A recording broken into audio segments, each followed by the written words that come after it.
백정은 노비보다도 계급이 낮았다면서요? 그런데 우리 공무원 집안이랑 격이 맞을지 모르겠네? 수원의 한 한정식집, 딸의 결혼을 위한 상견례 자리에서 예비 사돈 집안의 딸이 내뱉은 한마디였습니다. 서울 마장동에서 정육점을 운영한다는 말에 그녀는 비웃으며 천민 취급을 했습니다.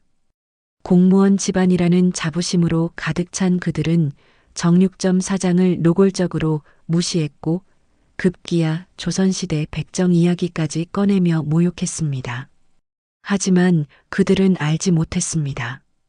자신들이 함부로 대한 그 사람의 진짜 정체를, 그리고 그날의 오만함이 어떤 결과를 가져올지, 과연 이 상견례 이후 이들에게는 어떤 일이 벌어질까요? 사연 시작하기 전에 구독과 좋아요 부탁드립니다. 항상 시청해주시는 모든 분들께 감사드립니다. 새벽 4시 반 서울 마장동 축산물 시장에는 벌써부터 사람들의 발소리가 분주했습니다. 냉장 창고에서 뿜어져 나오는 차가운 김이 거리를 가득 메우고 트럭들이 줄지어 서 있는 골목 사이로 고기 냄새가 진하게 퍼져나갔습니다. 그 한가운데 철수는 묵직한 칼을 들고 서 있었습니다. 60평생을 고기와 함께 살아온 그의 손은 굳은 살로 두껍게 덮여 있었습니다.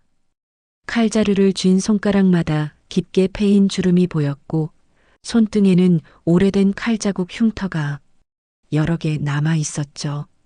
하지만 그 거친 손이 칼을 잡는 순간 마치 예술가가 붓을 잡듯 부드럽고 정확한 움직임을 보였습니다. 회장님, 오늘도 일찍 나오셨네요. 옆 가게 사장님이 고개를 숙이며 인사했습니다. 철수는 담담하게 고개를 끄덕이며 대답했습니다. 고기는 새벽에 손질해야 제맛이 나죠. 한우유통그룹 회장, 국내 최대 육류유통업체를 이끄는 사람. 하지만 철수는 여전히 새벽마다 이곳 마장동 시장으로 나왔습니다. 정장 대신 면 작업복을 입고 회의실 대신 냉장 창고 앞에 섰습니다. 그에게는 그게 더 편했고 더 익숙했습니다. 철수는 냉장고 문을 열고 들어갔습니다. 영하의 차가운 공기가 얼굴을 때렸지만 그는 익숙한 듯 눈 하나 깜짝하지 않았습니다. 정육을 하나씩 꺼내 살펴보는 그의 눈빛은 진지했습니다. 고기의 색깔, 결의 방향, 지방의 분포까지 하나하나 확인하는 모습은 마치 보석 감정사가 다이아몬드를 감정하는 것 같았죠. 이 녀석은 조금 더 숙성시켜야겠어. 혼잣말처럼 중얼거리며 철수는 고기를 다시 제자리에 놓았습니다. 40년 넘게 고기를 만져온 그의 손끝에는 온도계보다 정확한 감각이 있었습니다. 창고 밖으로 나온 철수는 작업대 앞에 섰습니다. 도마 위에 커다란 소고기 덩어리를 올려놓고 칼을 천천히 갈기 시작했습니다. 쇳소리가 규칙적으로 울려 퍼졌습니다. 쉭, 쉭, 쉭. 그 소리는 마치 새벽을 깨우는 종소리처럼 리듬감이 있었습니다. 철수의 머릿속에는 오래된 기억들이 스쳐 지나갔습니다. 18살 보육원을 나온 그날. 손에 든 거라곤 낡은 가방 하나뿐이었습니다. 부모님의 얼굴도 기억나지 않았고 의지할 곳도 없었습니다. 그때 우연히 들어간 곳이 바로 이 마장동 우시장이었습니다. 애송이가 뭘 할 수 있겠어? 처음엔 아무도 그를 거들떠보지 않았습니다. 하지만 철수는 포기하지 않았습니다. 새벽 3시에 나와서 밤 12시까지 일했습니다. 누가 시키지 않아도 창고를 청소하고 트럭에서 고기를 내리고 도마를 닦았습니다. 손이 부르트고 허리가 끊어질 것 같았지만 입 밖으로 힘들다는 말은 한 번도 하지 않았습니다.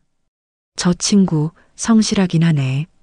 1년쯤 지나자 사람들의 시선이 달라지기 시작했습니다. 2년이 지나자 정육 기술을 배우게 됐고 5년이 지나자 작은 가게 하나를 맡게 됐습니다. 10년이 지나자 직접 유통업에 뛰어들었고 20년이 지나자 업계에서 그의 이름을 모르는 사람이 없게 됐습니다. 하지만 철수는 변하지 않았습니다. 회사가 커지고 돈이 많아져도 여전히 새벽마다 이곳에 나와 직접 고기를 만졌습니다. 그게 그의 방식이었습니다. 아버지, 뒤에서 익숙한 목소리가 들렸습니다. 고개를 돌리자 딸 소영이 커피를 들고 서 있었습니다. 아침 6시가 조금 넘은 시각이었습니다. 은행원인 소영은 출근 전에 이렇게 아버지를 찾아오곤 했습니다. 일찍 왔네. 철수는 칼을 내려놓고 딸을 바라봤습니다. 소영의 눈가에 잔잔한 웃음이 번졌습니다. 28살, 이제 시집갈 나이가 된 딸을 보면 철수의 가슴 한편이 뭉클해졌습니다. 아버지 혼자 계시면 걱정돼서요. 커피 드세요. 소영이 따뜻한 커피를 건넸습니다. 철수는 고맙다는 말 대신 그저 고개만 끄덕였습니다. 말이 서툰 사람이었습니다. 평생 고기와 대화하며 살아온 탓에 사람에게 감정을 표현하는 게 늘 어색했습니다. 아버지, 제가 드릴 말씀이 있어요. 소영이 조심스럽게 입을 열었습니다. 그 목소리에 뭔가 특별한 감정이 실려 있다는 걸 철수는 느꼈습니다. 아버지의 본능이 발동했습니다. 무슨 일인데? 저 결혼하려고요. 순간 철수의 손이 멈췄습니다. 커피 잔을 든 손이 살짝 떨렸습니다. 예상했던 말이었지만 막상 듣고 나니 가슴 한편이 텅 빈 것 같았습니다. 그래, 축하한다, 우리 딸. 철수는 최대한 담담하게 말했습니다.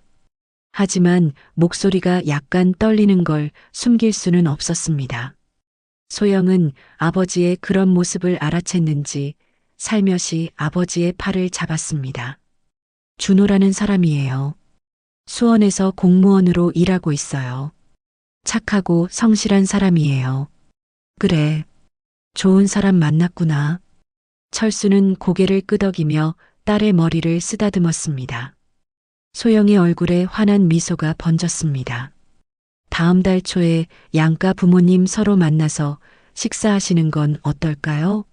수원에 있는 한정식 집에서요. 그래, 너희가 알아서 준비해라. 깔끔하게 준비해야겠네. 철수는 담담하게 대답했습니다. 하지만 동시에 가슴 한편이 무거워졌습니다. 공무원 집안. 그렇다면 상견례 자리에서 자신을 어떻게 볼까? 정육점 사장, 고기 써는 사람, 새벽 시장에서 일하는 사람. 아버지, 너무 걱정하지 마세요. 준호 집안 분들도 좋은 분들이실 거예요. 소영이 아버지의 손을 꼭 잡았습니다. 그 따뜻한 온기가 철수의 가슴에 스며들었습니다. 하지만 철수의 마음속에는 불안감이 스멀스멀 올라왔습니다. 평생 고기만 만지며 살아온 자신의 손, 평생 새벽 시장에서만 일한 자신의 모습, 그게 과연 사돈 집안 눈에 괜찮게 보일까? 소영이 돌아간 뒤 철수는 다시 칼을 들었습니다. 하지만 평소와 달리 손에 힘이 잘 들어가지 않았습니다. 칼을 몇 번 휘두르다가 멈췄습니다. 도마 위의 고기를 바라보며 깊은 한숨을 내쉬었습니다. 정육점 사장이라 혼잣말이 새어나왔습니다. 자신의 직업이 부끄럽다는 생각은 한 번도 해본 적이 없었습니다. 오히려 자랑스러웠습니다. 정직하게, 성실하게 한평생 고기와 함께 살아왔습니다. 한우유통그룹이라는 큰 회사를 일구어냈습니다. 하지만 세상 사람들은 그 과정을 보지 않았습니다. 그저 겉모습만 봤습니다. 철수는 주머니에서 오래된 사진 한 장을 꺼냈습니다. 소영이 어렸을 때 찍은 사진이었습니다. 3살짜리 소영이 아버지의 작업복을 잡고 환하게 웃고 있었습니다. 그때 소영은 말했었죠. 아빠 손 좋아요. 따뜻해요. 철수의 눈가가 촉촉해졌습니다. 딸에게만큼은 부끄럽지 않은 아버지이고 싶었습니다. 하지만 세상은 달랐습니다. 세상은 회장이라는 타이틀보다 정육점이라는 이미지를 먼저 봤습니다. 그래도 가야지. 딸 결혼인데. 철수는 사진을 다시 주머니에 넣고 칼을 들었습니다. 칼날의 새벽빛이 반짝였습니다. 고기를 써는 손길이 다시 정확해졌습니다. 쉭, 쉭, 쉭. 규칙적인 칼소리가 새벽 공기를 가르며 울려 퍼졌습니다. 시장 안쪽에서 누군가 소리쳤습니다. 회장님, 수원 쪽 주문 들어왔습니다. 알았어. 최상급으로 준비해. 철수는 대답했습니다. 수원. 그곳이 바로 사돈집이 있는 곳이었습니다. 아이러니했습니다. 자신이 납품한 고기로 장사하는 사람들이 정작 자신을 정육점 사장으로만 볼 거라는 사실이 철수는 쓴웃음을 지었습니다. 하지만 그 웃음 속에는 체념이 아니라 오히려 담담함이 있었습니다. 세상이 자신을 어떻게 보든 자신은 변하지 않을 것이었습니다. 정직하게, 성실하게 자신의 방식대로 살아갈 것이었습니다. 새벽 7시 해가 떠오르기 시작했습니다. 마장동 시장이 점점 북적거렸습니다. 상인들의 외침소리, 트럭 소리, 저울 소리가 뒤섞였습니다. 그 한가운데서 철수는 여전히 묵묵히 칼을 휘두르고 있었습니다. 딸의 행복을 위해서라면 무엇이든 견딜 수 있었습니다. 설령 무시를 당하더라도, 설령 비웃음을 받더라도 아버지로서 그 자리에 서야 했습니다. 철수의 손이 멈췄습니다. 완벽하게 손질된 고기가 도마 위에 놓여 있었습니다. 마치 예술작품처럼 아름다운 단면이 햇살을 받아 빛났습니다. 좋은 고기는 정직한 손에서 나온다. 철수는 조용히 중얼거렸습니다. 그건 그의 신념이었고 평생의 철학이었습니다. 그리고 앞으로도 변하지 않을 진실이었습니다. 수원시 팔달구에 자리한 광수갈비는 20년 넘게 그 자리를 지켜온 맛집이었습니다. 저녁 6시만 되면 입구에 대기 손님들이 줄을 섰고 주말이면 예약 없이는 자리 잡기가 하늘의 별 따기였죠. 가게 안쪽 사무실에서 광수는 장부를 넘기며 흐뭇한 표정을 지었습니다. 50대 후반의 나이지만 여전히 정정한 체격에 자신감 넘치는 눈빛을 가진 사람이었습니다. 그의 얼굴에는 자수성가한 사람 특유의 자부심이 배어 있었습니다. 아버지, 오늘 매출도 괜찮네요. 카운터를 맡고 있는 딸 미라가 들어오며 말했습니다. 33세 미라는 명품 가방을 들고 화려한 화장을 한 모습이었습니다. 손톱은 젤레일로 반짝반짝 빛났고 귓불에는 작은 다이아몬드 귀걸이가 흔들렸습니다. 그럼 우리 갈비 맛을 모르는 사람이 어디 있겠어. 수원에서 제일 가는 집이지. 광수는 가슴을 쭉 펴며 자랑스럽게 말했습니다. 실제로 광수갈비는 수원 지역에서 손꼽히는 갈비집이었습니다. 신선한 고기와 비법 양념으로 입소문이 자자했고 지역 주민들 사이에서는 특별한 날 꼭 가야 하는 단골 맛집으로 통했습니다. 아버지, 그런데 준호 결혼 이야기는 어떻게 됐어요? 미라가 의자에 앉으며 물었습니다. 광수의 얼굴에 더 큰 미소가 번졌습니다. 그거야 뭐 우리 아들이 공무원이잖아. 상대방 집에서도 좋아하지. 그렇긴 하죠. 요즘 같은 세상에 공무원만 한 게 어디 있어요. 미라는 고개를 끄덕이며 손톱을 매만졌습니다. 그녀의 목소리에는 은근한 우월감이 묻어났습니다. 동생 준호가 공무원이라는 사실이 자랑스러웠고 그것이 자신의 가치까지 높여준다고 생각했습니다. 바로 그때 가게 문이 열리며 준호가 들어왔습니다. 30살의 준호는 단정한 와이셔츠에 깔끔한 바지를 입고 있었습니다. 공무원답게 보수적인 스타일이었죠. 그의 얼굴에는 온화한 미소가 걸려 있었지만 어딘가 우유부단해 보이는 인상이었습니다. 아버지, 누나, 저 왔어요. 준호는 공손하게 인사했습니다. 광수가 반갑게 손짓했습니다. 오, 왔구나. 소영이 부모님이랑 상견례 날짜 잡았다며? 네, 다음 달 초에 하기로 했어요. 수원에 있는 한정식 집에서요. 준호의 얼굴에 수줍은 미소가 번졌습니다. 소영을 생각하면 가슴이 따뜻해졌습니다. 1년 전 소개팅에서 만난 소영은 똑똑하고 차분한 여성이었습니다. 은행원으로 일하며 자기 일에 책임감 있는 모습이 매력적이었죠. 그래, 잘 됐네. 그런데 상대방 아버지는 뭐 하신다고 했지? 광수가 무심코 물었습니다. 준호는 잠시 머뭇거리다가 대답했습니다. 정육점을 하신대요. 서울 마장동에서요. 순간 가게 안에 묘한 침묵이 흘렀습니다. 광수의 표정이 미묘하게 굳어졌고 미라는 눈썹을 치켜 올렸습니다. 정육점? 고기 파는 집안이라고?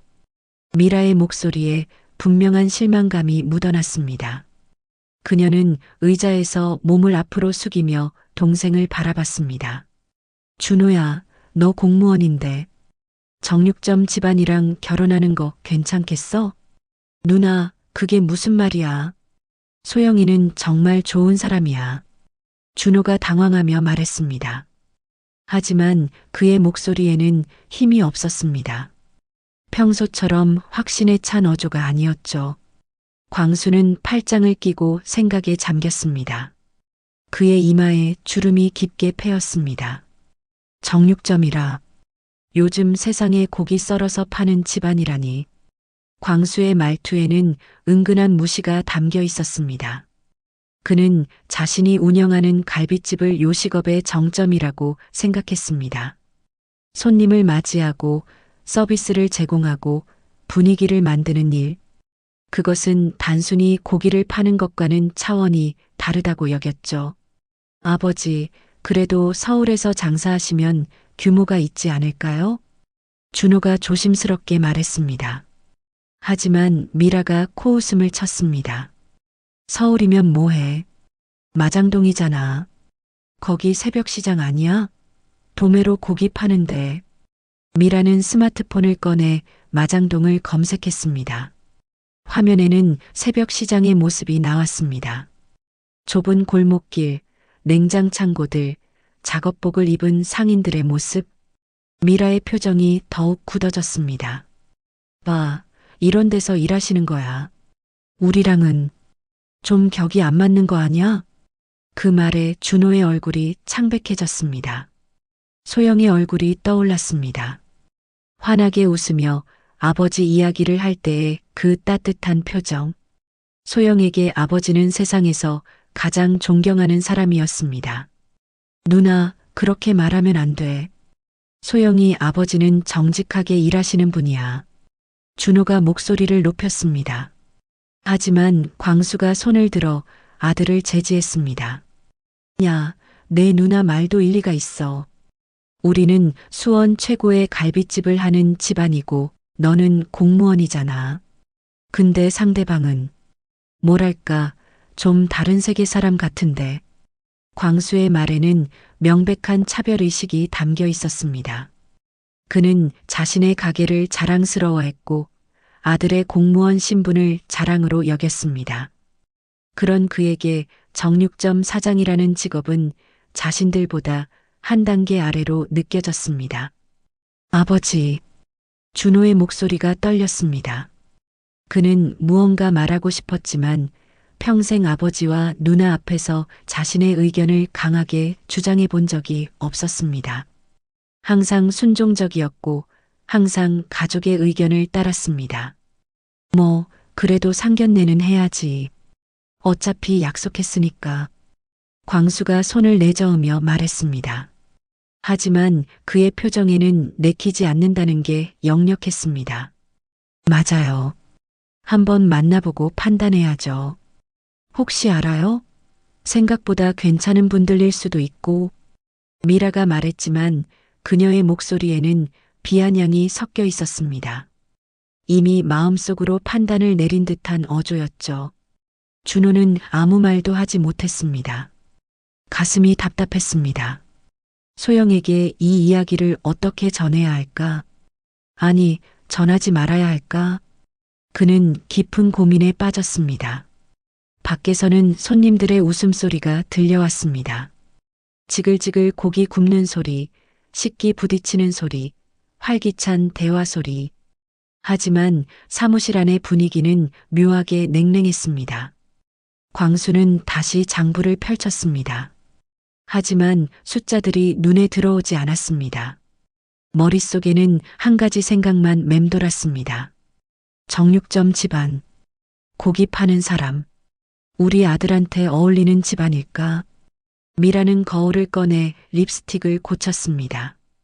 그녀의 입가에는 미묘한 우월감이 어려 있었습니다. 준호는 의자에 깊숙이 앉아 한숨을 쉬었습니다. 소영의 얼굴이 자꾸만 떠올랐습니다. 그녀가 아버지 이야기를 할 때의 그 자랑스러운 표정. 하지만 자신의 가족은 그 아버지를 어떻게 볼까? 상견례는 이제 한 달도 채 남지 않았습니다. 준호의 가슴 속에는 불안감이 점점 커져만 갔습니다. 한 달이 흘렀습니다. 상견례 날 수원의 한 한정식 집 앞에는 2대의 차가 거의 동시에 도착했습니다. 오후 12시 약속된 시간이었습니다. 철수는 차에서 내리며 깊게 숨을 들이마셨습니다. 새로 맞춘 정장이 몸에 꼭 맞았지만 어딘가 어색했습니다. 평생 작업복만 입고 살아온 그에게 정장은 마치 갑옷처럼 무겁게 느껴졌죠. 하지만 딸을 위한 자리였습니다. 최선을 다해 준비했습니다. 소영이 아버지의 팔을 잡았습니다. 그녀는 연한 핑크빛 원피스를 입고 있었습니다. 단정하면서도 우아한 모습이었죠. 하지만 그녀의 손은 약간 떨리고 있었습니다. 아버지, 괜찮으시죠? 걱정하지 마라. 내 아빠가 누군데? 철수는 딸에게 미소를 지어 보였습니다. 하지만 그의 가슴 속에는 불안감이 자리 잡고 있었습니다. 정육점 사장. 그 단어가 오늘 어떤 의미로 받아들여질지 두려웠습니다. 한정식집 문을 열고 들어서자 이미 준호네 가족이 자리에 앉아 있었습니다. 넓은 룸에는 커다란 원목 테이블이 놓여 있었고 창밖으로는 작은 정원이 보였습니다. 분위기 있는 곳이었습니다. 광수는 회색 정장을 입고 있었습니다. 넥타이는 화려한 패턴으로 자신의 부를 과시하는 듯 했습니다. 그의 옆에는 아내 정희가 단정한 연핑크 자켓 정장을 입고 앉아 있었고 그 옆으로 미라가 앉아 있었는데 그녀는 명품 브랜드 로고가 선명한 드레스를 입고 있었습니다. 손목에는 반짝이는 팔찌가 채워져 있었고 목에는 진주 목걸이가 걸려 있었죠. 준호는 자리에서 일어나 소영과 철수를 맞이했습니다. 그의 얼굴에는 긴장감이 역력했습니다. 안녕하세요. 이쪽으로 앉으세요. 모두가 자리에 앉았습니다. 순간 묘한 침묵이 흘렀습니다. 광수가 철수를 위아래로 훑어봤습니다. 평가하는 듯한 시선이었습니다. 처음 뵙겠습니다. 저는 박철수라고 합니다. 철수가 먼저 인사를 건넸습니다. 그의 목소리는 차분했지만 손은 미세하게 떨리고 있었습니다. 아, 예. 이광수입니다. 수원에서 갈빗집을 운영하고 있습니다. 광수가 대답했습니다. 자신의 직업을 말할 때 그의 목소리에는 자부심이 묻어났습니다. 광수갈비요. 수원에서는 꽤 유명한 집이죠. 미라가 거들며 말했습니다. 그녀의 입꼬리가 살짝 올라갔습니다. 그렇군요. 좋은 일 하시네요. 철수는 고개를 끄덕였습니다. 그리고 조심스럽게 자신의 직업을 꺼냈습니다. 저는 서울 마장동에서 정육점을 하고 있습니다. 그 말이 끝나자마자 분위기가 미묘하게 변했습니다. 광수의 눈썹이 살짝 올라갔고 미라는 준호를 힐끗 쳐다봤습니다. 그 시선에는 명백한 실망이 담겨 있었습니다. 아, 정육점이요. 광수가 천천히 말했습니다. 그의 목소리 톤이 처음보다 낮아졌습니다. 마장동이라면 새벽 시장 쪽이신가요? 미라가 물었습니다. 그녀의 질문에는 호기심보다는 확인하려는 의도가 담겨 있었습니다. 네, 그렇습니다. 새벽부터 고기를 손질하고 납품하는 일을 하고 있습니다. 철수는 솔직하게 대답했습니다. 그는 자신의 일을 부끄러워하지 않았습니다. 하지만 상대방의 표정에서 무시하는 기색이 느껴졌습니다. 음식이 나오기 시작했습니다. 정갈하게 담긴 한정식 요리들이 테이블을 가득 채웠습니다. 하지만 아무도 젓가락을 들지 않았습니다. 마장동이요. 광수가 다시 한번 그 단어를 입에 올렸습니다. 그리고는 고개를 가로저으며 말했습니다. 요즘 거기 고기 맛이 좀 떨어졌다던데요. 우리 가게도 예전엔 마장동에서 고기를 받았는데 품질이 들쭉날쭉해서요. 그 말에 철수의 눈빛이 순간 날카로워졌습니다. 하지만 그는 참았습니다. 딸을 위한 자리였습니다. 그럴 수도 있겠네요. 하지만 좋은 고기는 결국 손에서 나옵니다. 철수가 조용히 대답했습니다. 그의 목소리에는 흔들림이 없었습니다. 손에서 나온다고요? 미라가 비웃는 듯한 표정을 지었습니다. 그녀는 젤레이를 한 손을 테이블 위에 올려놓으며 말했습니다. 요즘은 다 기계로 하지 않나요? 손으로 한다고 해서 특별할 게 뭐가 있어요. 소영의 얼굴이 붉어졌습니다. 그녀는 주먹을 꽉 쥐었습니다. 아버지를 향한 모욕이 참을 수 없었습니다. 저희 아버지는 40년 넘게 정육일을 하셨어요.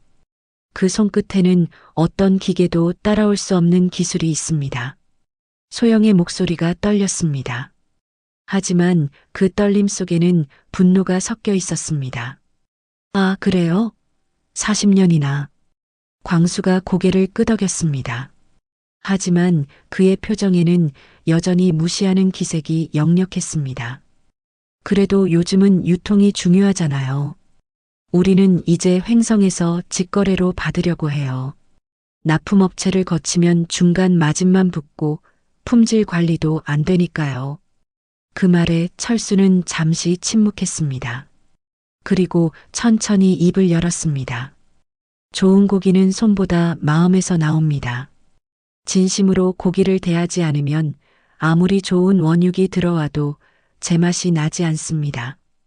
철수의 말에는 깊은 철학이 담겨 있었습니다. 평생을 고기와 함께 살아온 사람만이 할 수 있는 말이었죠. 하지만 미라는 코웃음을 쳤습니다. 그 마음으로 고기 팔면 부자 되겠네요. 그녀의 말에는 노골적인 비아냥이 담겨 있었습니다. 그리고 미라는 멈추지 않았습니다.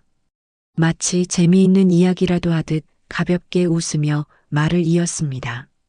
아, 그러고 보니 옛날에 백정이 천민이었다면서요? 노비보다도 계급이 낮았다고 들었어요. 고기 다루는 사람들이요. 미라는 농담처럼 웃었습니다. 하지만 그 웃음 속에는 명백한 악의가 담겨 있었습니다. 순간 방 안의 공기가 얼어붙었습니다. 정희가 당황한 표정으로 딸을 쳐다봤고 준호는 창백한 얼굴로 누나를 바라봤습니다. 광수조차 미간을 찌푸렸습니다. 소영의 얼굴이 새하얗게 질렸습니다. 그녀의 손이 주먹으로 굳어졌고 온몸이 부들부들 떨리기 시작했습니다. 철수는 미동도 하지 않았습니다. 다만 그의 턱에 힘이 들어갔고 눈빛이 차갑게 가라앉았습니다. 어색한 침묵이 흘렀습니다.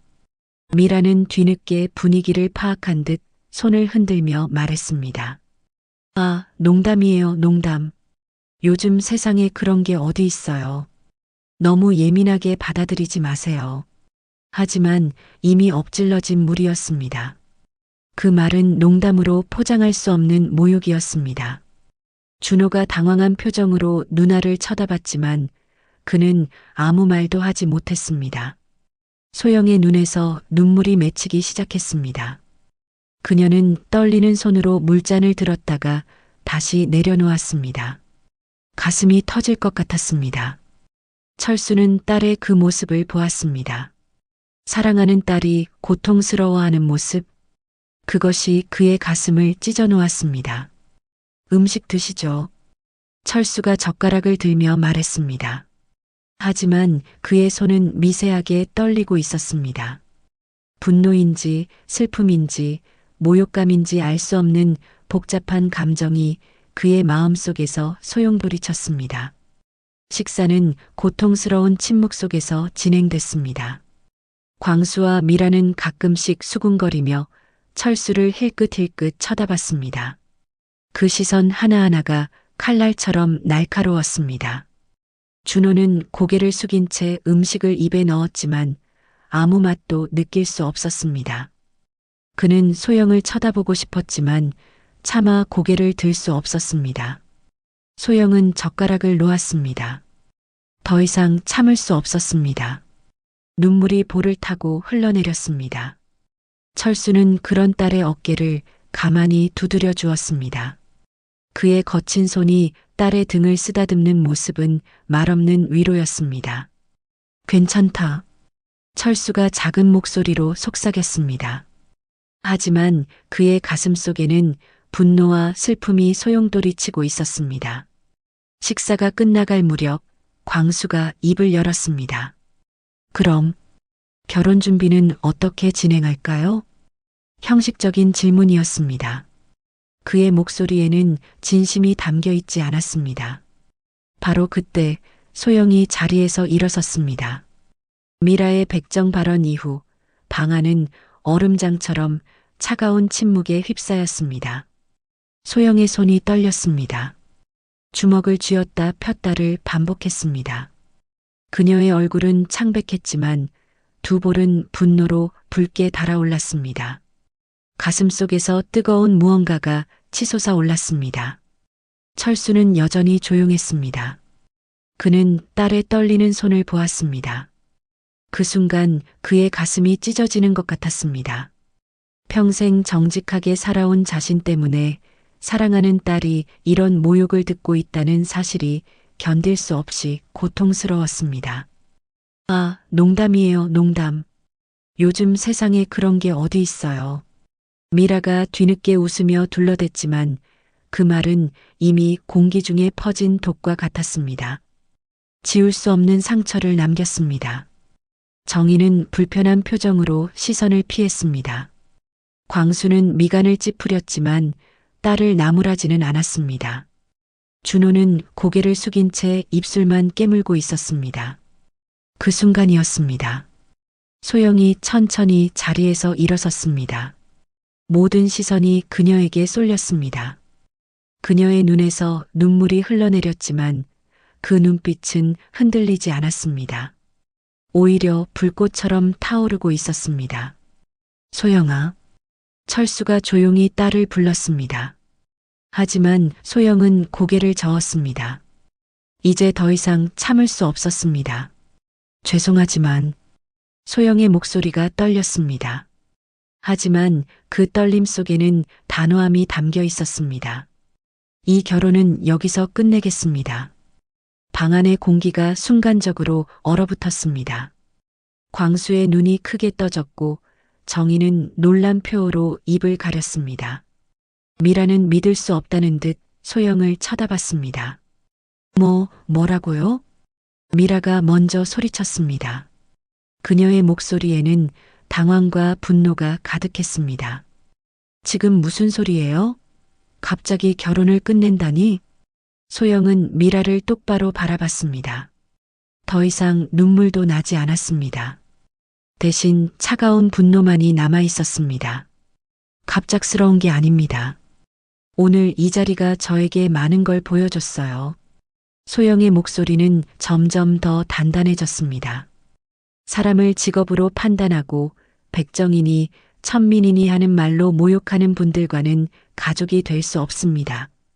미라의 얼굴이 붉어졌습니다. 그건 농담이었다니까요. 너무 예민하게 받아들이는 거 아니에요? 농담이요? 소영의 목소리가 차갑게 식었습니다. 사람의 존엄성을 짓밟는 게 농담인가요? 평생 정직하게 일하신 분을 천민 취급하는 게 농담인가요? 광수가 자리에서 일어서며 소리쳤습니다. 야, 너무 심하잖아. 우리가 뭘 잘못했다고 이래. 뭘 잘못하셨냐고요? 소영이 광수를 똑바로 바라봤습니다. 그녀의 눈빛에는 두려움이 없었습니다. 처음부터 끝까지 제 아버지를 무시하셨잖아요. 마장동 고기는 맛이 없다. 납품 수준이 영 아니다. 손으로 하는 게 뭐가 특별하냐. 급기야는 백정은 천민이었다는 말까지 하셨잖아요. 소영의 목소리가 점점 커졌습니다. 그녀는 평생 이렇게 큰 소리를 내본 적이 없었습니다. 하지만 오늘만큼은 참을 수 없었습니다. 제 아버지는 이 모든 모욕을 참으셨어요. 저를 위해서요. 하지만 저는 더 이상 참을 수 없습니다. 정희가 당황하며 말했습니다. 소영아, 진정해. 뭔가 오해가 있었던 것 같은데. 오해가 아닙니다. 소영이 정희를 바라봤습니다. 어머님도 옆에서 다 보고 계셨잖아요. 그런데 단 한 번도 말리지 않으셨죠. 그것도 묵인이에요.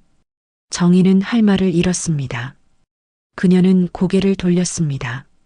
준호가 떨리는 목소리로 일어섰습니다. 소영아, 진정해. 우리 따로 얘기하자. 준호 씨. 소영이 준호를 바라봤습니다. 그 눈빛에는 실망이 가득했습니다.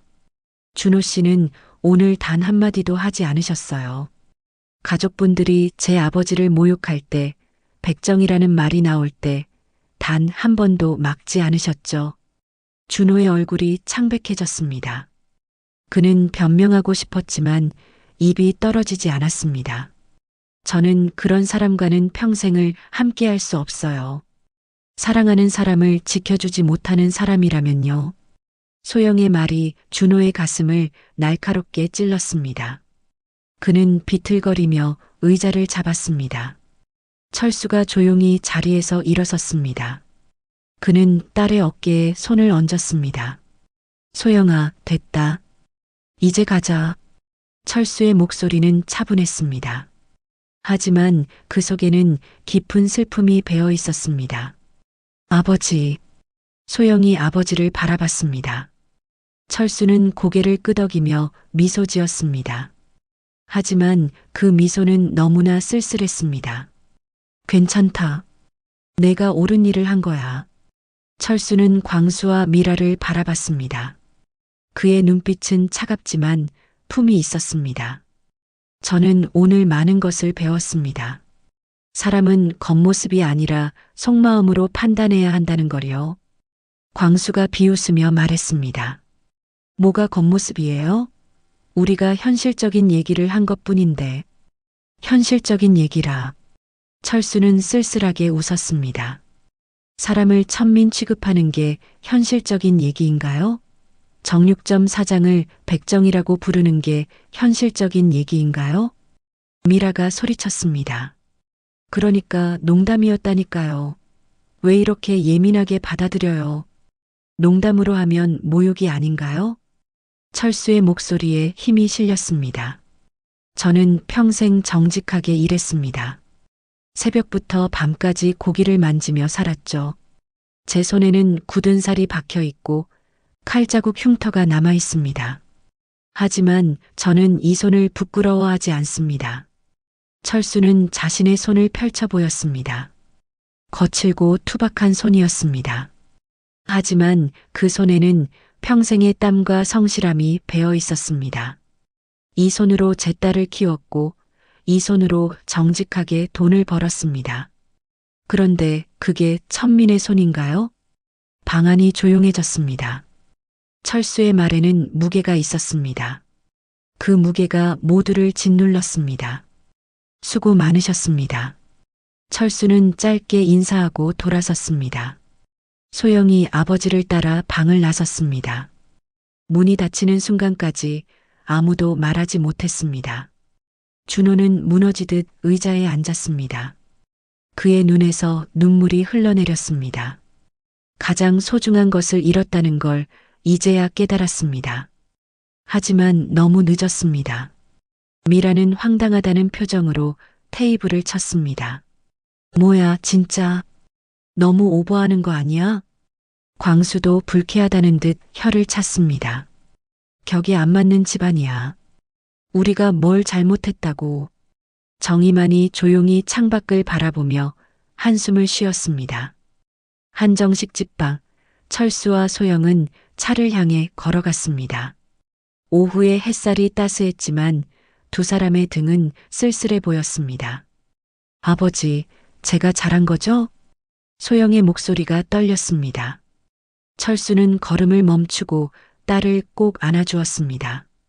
잘했다. 정말 잘했어. 내가 자랑스럽다. 소영은 아버지의 품에서 소리내어 울었습니다. 하지만 그것은 후회의 눈물이 아니었습니다. 해방의 눈물이었습니다. 철수는 딸의 등을 토닥이며 하늘을 올려다봤습니다. 침묵 속의 품격.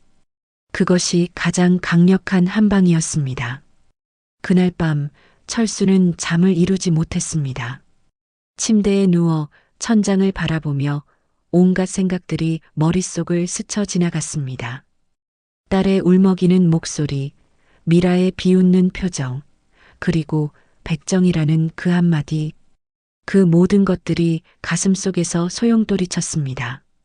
새벽 3시, 철수는 결국 침대에서 일어났습니다.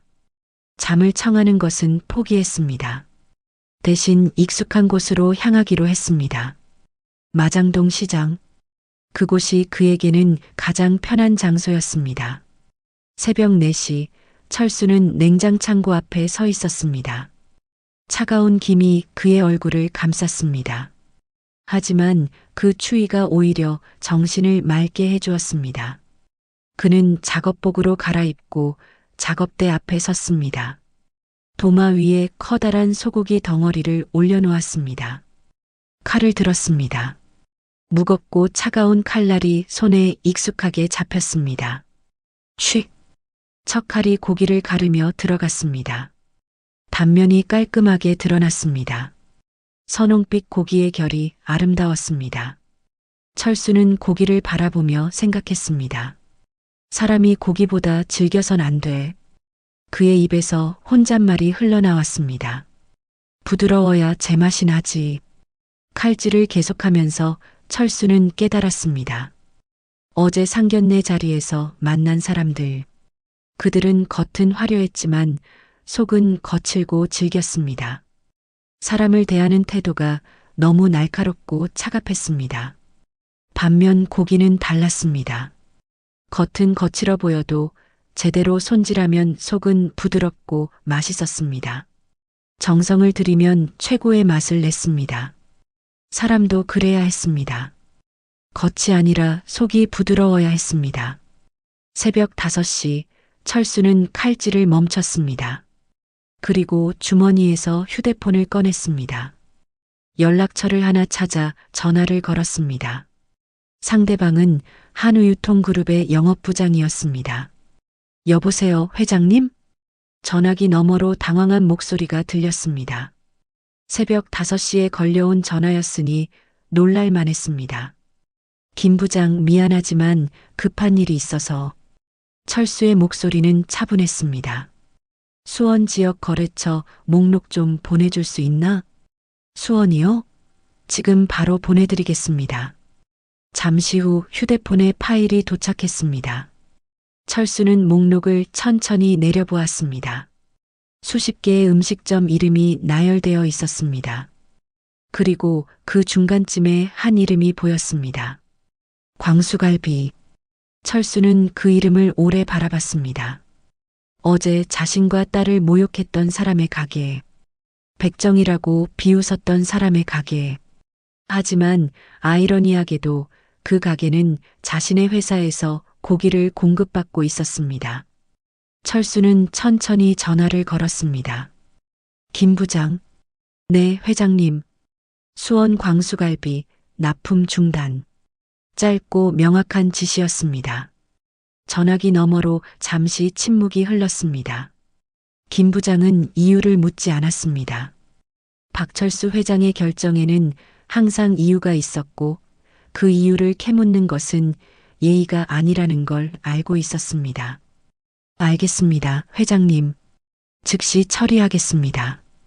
전화를 끊고 철수는 다시 칼을 들었습니다. 하지만 이번엔 칼질이 달랐습니다.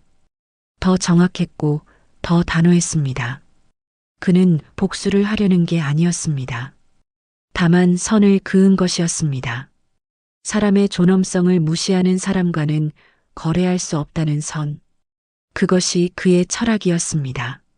새벽 6시 시장이 조금씩 활기를 띠기 시작했습니다. 상인들이 하나둘 모여들었습니다. 트럭들이 줄지어 들어왔습니다. 고기를 실은 차들이 골목을 메웠습니다. 회장님, 일찍 나오셨네요. 옆 가게 사장님이 인사했습니다. 철수는 고개를 끄덕였습니다. 잠이 안 와서요. 무슨 걱정이라도 있으세요? 아니요, 그냥 생각할 게 많아서요. 철수는 쓸쓸하게 웃었습니다. 걱정이 아니라면 거짓말이었습니다. 딸이 걱정이었습니다. 사랑하는 사람과 헤어진 딸이 얼마나 힘들어할까. 그 생각을 하면 가슴이 아팠습니다. 하지만 동시에 자랑스러웠습니다. 딸은 옳은 결정을 했습니다. 자신의 존엄성을 지켰고 아버지의 명예를 지켰습니다. 그것이 얼마나 용기 있는 일인지 철수는 알고 있었습니다. 회장님, 오늘 납품 일정 확인 부탁드립니다. 직원 하나가 서류를 들고 왔습니다. 철수는 서류를 받아 꼼꼼히 확인했습니다. 오늘도 수십 곳에 고기를 보내야 했습니다. 서울, 경기, 인천 전역의 음식점들이 그의 회사를 믿고 거래하고 있었습니다. 수원 쪽은? 철수가 물었습니다. 아, 그쪽은 광수갈비가 빠졌습니다. 방금 김 부장님께서 연락 주셨어요. 그래, 알았어. 다른 곳은 차질 없이 진행해. 네, 회장님. 직원이 물러갔습니다. 철수는 다시 고기를 손질하기 시작했습니다. 칼날이 고기를 가르는 소리가 리듬감 있게 울려 퍼졌습니다. 쉭, 쉭, 쉭. 그 소리가 새벽의 정막을 채웠습니다. 철수의 마음속에는 복잡한 감정이 소용돌이쳤습니다. 분노도 있었고, 슬픔도 있었고, 안타까움도 있었습니다. 하지만 무엇보다 강한 것은 단호함이었습니다. 그는 평생 정직하게 살아왔습니다. 새벽부터 밤까지 일하며 성실하게 돈을 벌었습니다. 그 과정에서 누구에게도 피해를 주지 않았고 항상 최고의 품질을 유지하려 노력했습니다. 그런 자신을 백정이라고 비웃는 사람들, 천민 취급하는 사람들, 그들과는 더 이상 함께할 수 없었습니다. 납품 중단. 그것은 단순한 비즈니스 결정이 아니었습니다. 그것은 자존심의 문제였고 존엄성의 문제였습니다. 새벽 7시 해가 떠오르기 시작했습니다. 주황빛 햇살이 시장을 비췄습니다. 냉장 창고에 차가운 김과 따뜻한 햇살이 만나 신비로운 광경을 만들어냈습니다. 철수는 칼을 내려놓고 하늘을 올려다봤습니다. 구름 한 점 없는 맑은 하늘이었습니다. 소영아, 미안하다. 그는 조용히 중얼거렸습니다. 아빠 때문에 힘들었지. 하지만 동시에 그는 알고 있었습니다. 이것이 최선이라는 것을, 잘못된 인연을 끊는 것이 때로는 가장 현명한 선택이라는 것을. 시장 안쪽에서 누군가 소리쳤습니다. 회장님, 서울 쪽 주문 들어왔습니다. 알았어. 최상급으로 준비해. 철수는 대답했습니다. 그리고 다시 칼을 들었습니다. 일은 계속되어야 했습니다. 인생도 계속되어야 했습니다. 슬픔도, 분노도, 모든 감정들도 결국은 시간이 지나면 잦아들 것이었습니다. 하지만 한 가지는 변하지 않을 것이었습니다. 그의 원칙, 그의 철학. 사람은 정직해야 하고, 성실해야 하고, 서로를 존중해야 한다는 것. 그 한마디면 충분했습니다. 수원 광수갈비, 납품 중단. 그 짧은 지시가 앞으로 어떤 파장을 일으킬지 철수는 아직 알지 못했습니다. 하지만 그는 후회하지 않을 것이었습니다. 왜냐하면 그것이 옳은 일이었기 때문입니다. 칼날이 다시 고기를 갈랐습니다. 깔끔한 단면이 드러났습니다. 완벽한 결, 완벽한 색깔, 완벽한 지방 분포. 철수는 만족스럽게 고개를 끄덕였습니다. 좋은 고기는 정직한 손에서 나온다. 그의 철학은 변하지 않았습니다. 그리고 앞으로도 변하지 않을 것이었습니다. 새벽의 칼끝에서 시작된 결단. 그것이 곧 거대한 파도가 되어 수원을 향해 밀려갈 것이었습니다. 사흘이 지났습니다. 광수는 가게 사무실에 앉아 장부를 넘기며 한숨을 쉬었습니다. 뭔가 이상했습니다. 오늘 새벽 납품이 오지 않았습니다. 한우유통그룹에서 항상 정확하게 배송되던 고기가 오늘은 오지 않았습니다. 처음엔 단순한 실수라고 생각했습니다.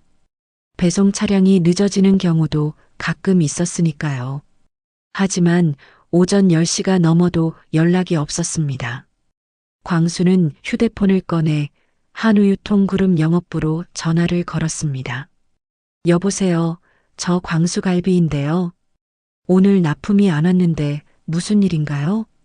전화기 너머로 잠시 침묵이 흘렀습니다. 그리고 조심스러운 목소리가 들려왔습니다. 아, 광수갈비 사장님이시죠?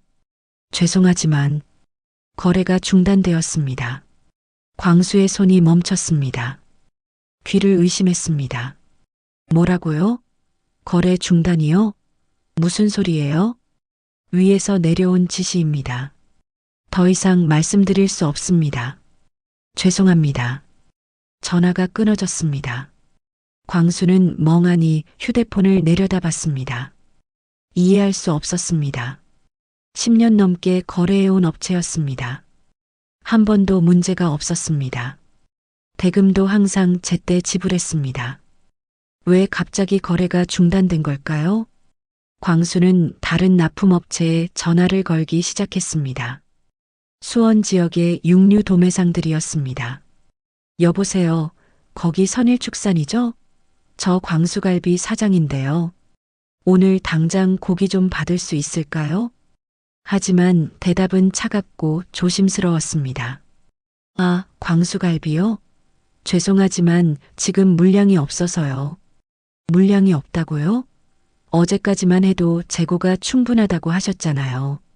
그게 상황이 바뀌었습니다. 죄송합니다. 또 전화가 끊어졌습니다. 광수의 얼굴이 붉어졌습니다. 뭔가 잘못되고 있었습니다. 그는 계속해서 전화를 돌렸습니다.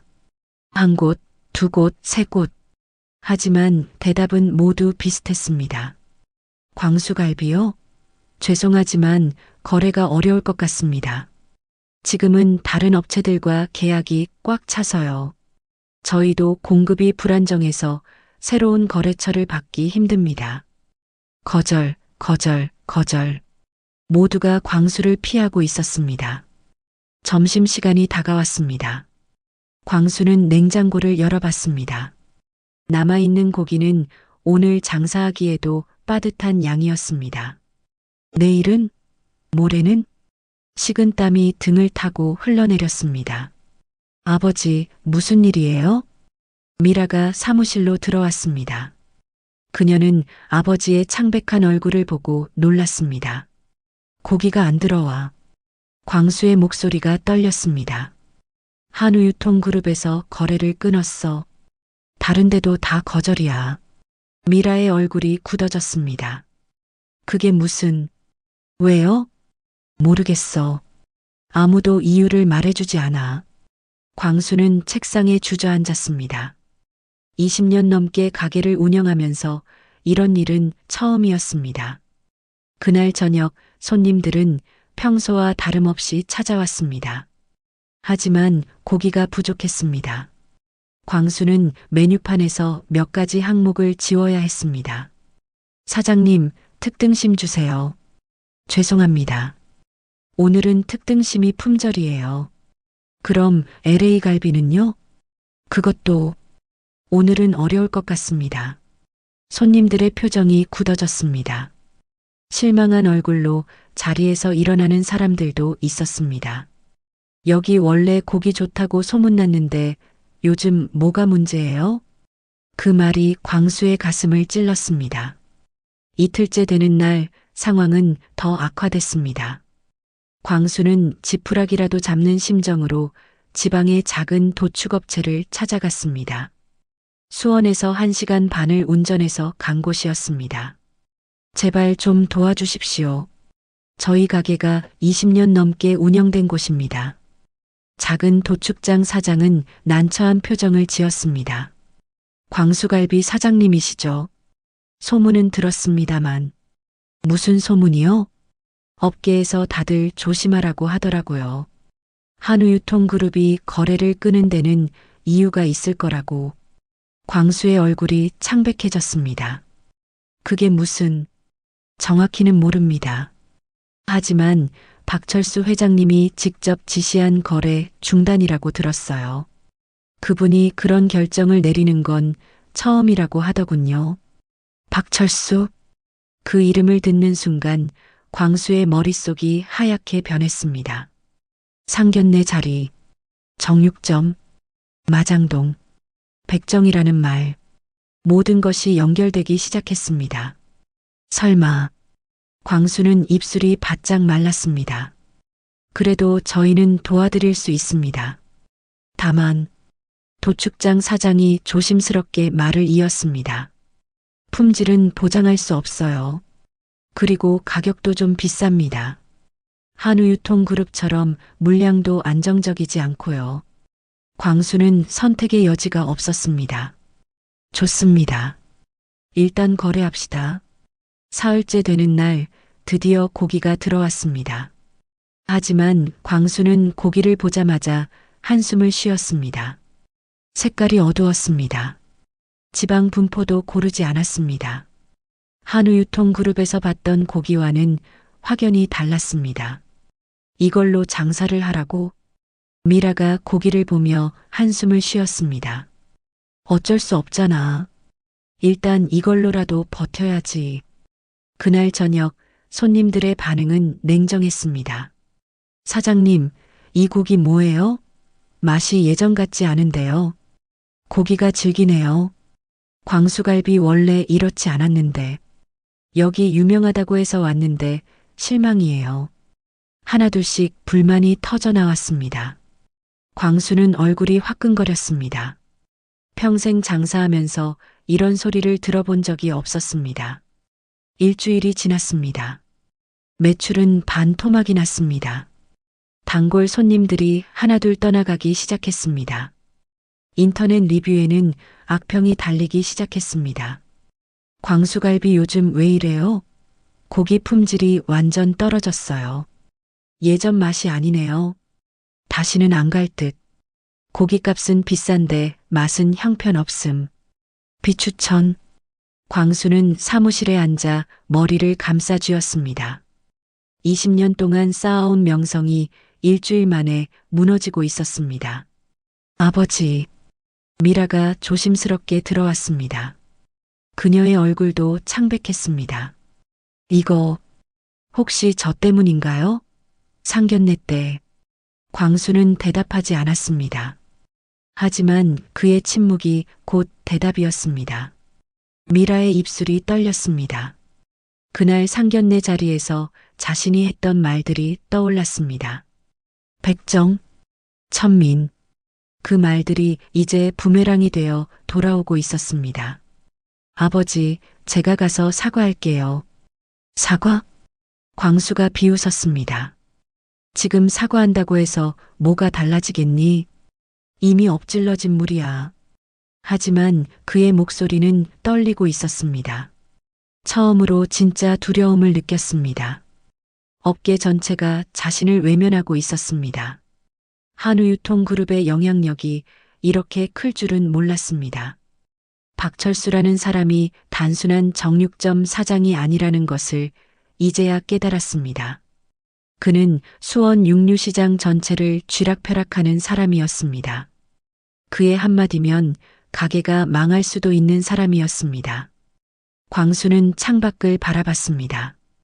예전 같으면 저녁 시간에 줄을 서던 가게 앞이 텅 비어 있었습니다. 내가 뭘 잘못한 걸까?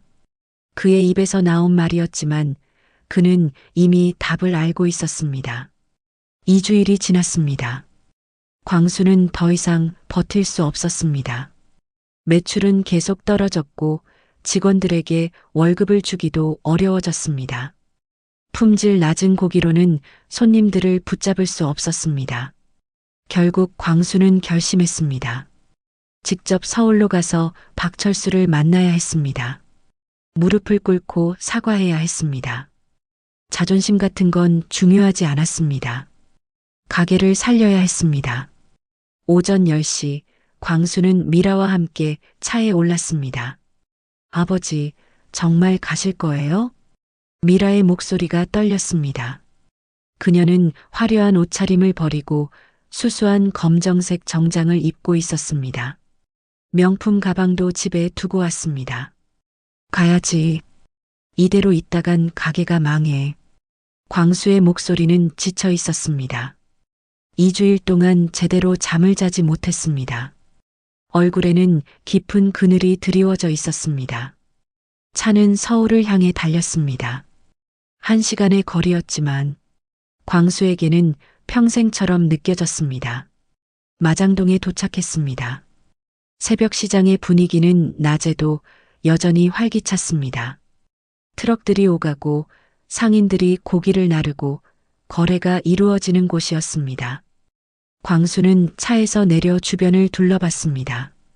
한우유통그룹 본사는 시장 입구 근처에 있는 큰 건물이었습니다. 3층짜리 건물로 1층은 냉장 창고였고 2층과 3층이 사무실이었습니다. 저기인가 봐. 광수는 긴장한 표정으로 건물을 바라봤습니다. 미라도 숨을 죽였습니다. 두 사람은 건물 안으로 들어갔습니다. 입구에는 깔끔한 리셉션이 있었습니다. 젊은 여직원이 공손하게 인사했습니다. 어서 오세요. 무엇을 도와드릴까요? 저 회장님을 뵙고 싶은데요. 광수가 조심스럽게 말했습니다. 그의 목소리는 평소의 당당함이 사라져 있었습니다. 회장님이요? 예약이 되어 있으신가요? 아니요, 그게 급한 일이 있어서요. 여직원은 난처한 표정을 지었습니다. 죄송하지만 예약 없이는 뵙기 어려우실 텐데요. 제발 좀 부탁드립니다. 수원에서 광수갈비를 운영하는 사람입니다. 꼭 뵈어야 합니다. 광수갈비. 그 이름을 듣는 순간 여직원의 표정이 미묘하게 변했습니다. 그녀는 뭔가 아는 듯한 눈빛으로 광수를 바라봤습니다. 잠시만 기다려주세요. 여직원은 내선 전화를 들었습니다. 잠시 후 그녀는 고개를 끄덕이며 전화를 끊었습니다. 3층 회의실로 올라가시면 됩니다. 엘리베이터는 저쪽에 있습니다. 광수와 미라는 서로를 바라봤습니다. 두려움과 희망이 뒤섞인 눈빛이었습니다. 엘리베이터를 타고 3층으로 올라갔습니다. 문이 열리자 넓은 복도가 나타났습니다. 한쪽 벽면에는 회사의 역사를 담은 사진들이 걸려 있었습니다. 그중 하나의 사진이 광수의 발걸음을 멈추게 했습니다. 사진 속에는 젊은 시절의 박철수가 있었습니다. 그는 작업복을 입고 커다란 고기 덩어리를 들고 있었습니다.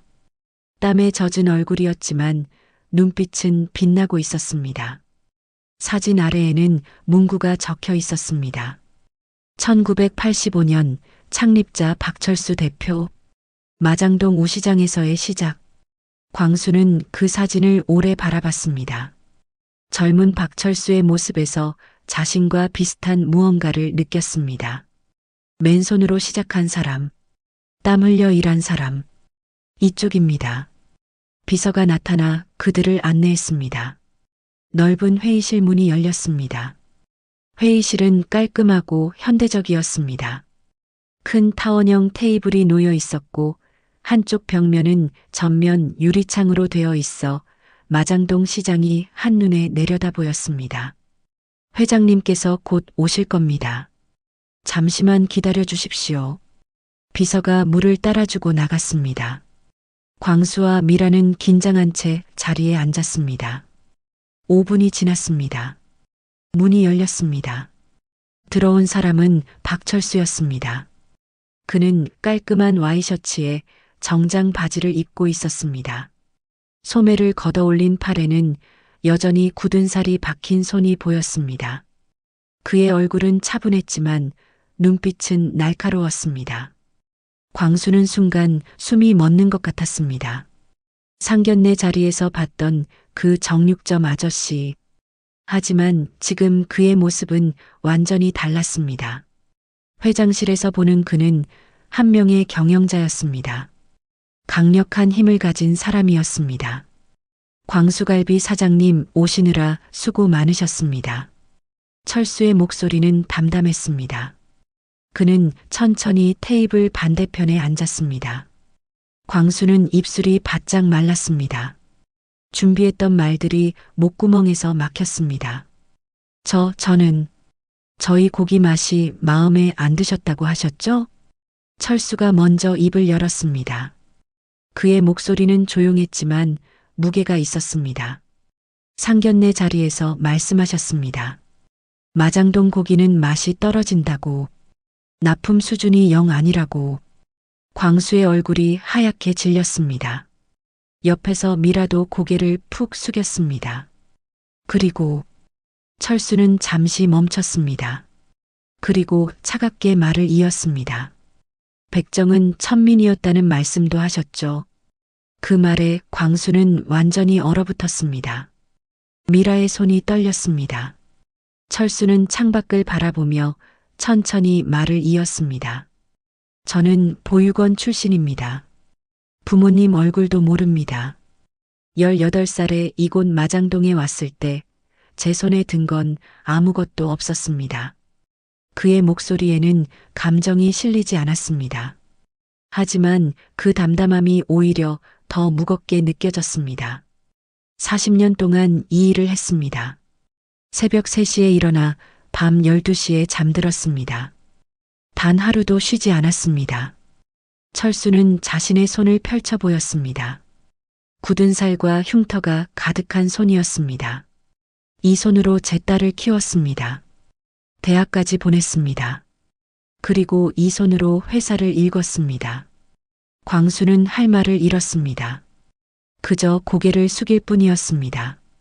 그런데 사장님께서는 그 손을 천민의 손이라고 하셨습니다. 철수의 눈빛이 차가워졌습니다. 좋은 고기는 정직한 마음에서 나옵니다. 사람도 마찬가지죠. 겉모습이 아니라 마음을 봐야 합니다.